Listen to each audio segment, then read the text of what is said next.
In today's video, I'm going to show you how to fix the AutoCAD issue where the ribbon does not have any tabs or panels loaded. Whether your ribbon suddenly disappeared or you're seeing that annoying message saying the ribbon does not have any tabs or panels currently loaded, don't worry, this step-by-step guide will help you bring it back quickly and easily. First, let's start with the simplest fix. Go to the command line in AutoCAD, you'll find it at the bottom of your screen.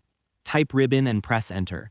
In most cases, this should instantly reload your ribbon with all your standard tabs and panels.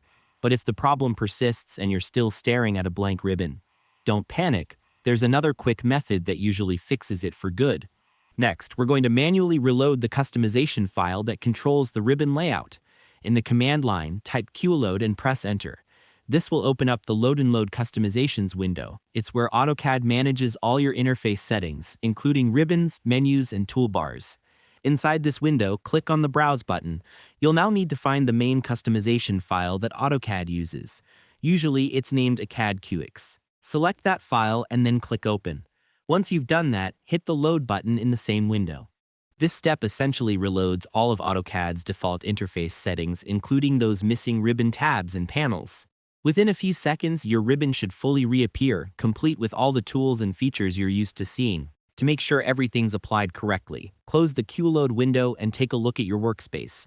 Your ribbon should now be back to normal, organized, responsive, and ready to use. Here's a quick tip to keep things running smoothly. If this happens again, always try the ribbon command first. It's the fastest fix in most situations, and if that doesn't work, reload the CAD-QX file just like we did today. You can even save a backup copy of that file in case your interface ever resets unexpectedly. And that's all there is to it.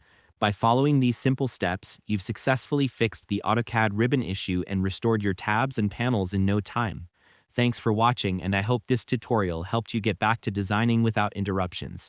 If it did, go ahead and share it with someone who might be facing the same problem. Why not make their day easier too?